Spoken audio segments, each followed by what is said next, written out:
Parshas Kedoshim Sheni. This aliyah starts off with talking about how a judge has to be so careful in the courtroom. Lo sasa avo b'mishpat, not to make judgment corrupt, to be fair, not to let one person speak more than another, not to show more respect to the rich person or to a government official. In that courtroom, everyone is equal. Hashem wants us to be so careful when it comes to judging properly.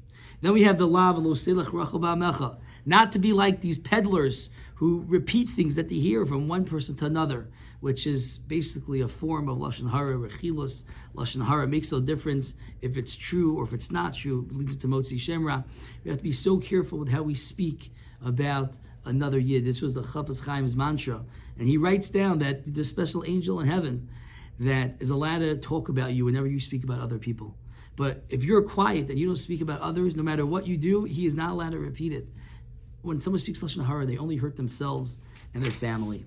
Moving right along, lo sikam v'lo sitar is not to take revenge. When someone does something to you, don't go and fight him back. Understand that everything comes from Hashem. Don't hold grudges in your heart.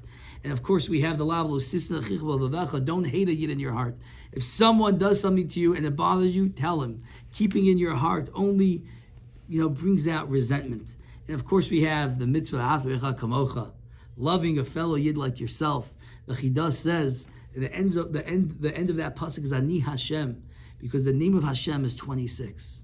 Each person by himself is an echad. Aleph Ches Dalet is 13. 13 and 13 is 26. When two people come together and they love each other, they bring Hashem into their relationship. And there's a line out there in the world that says live and let live. Don't bother others. That's not what the Torah says. The Torah says, give musar, give rebuke to someone, but do it in the right way.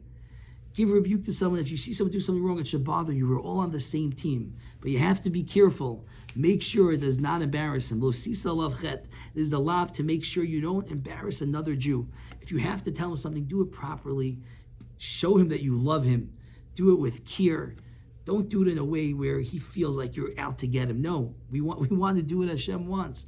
We have to be so careful to do whatever we can not to embarrass another Jew.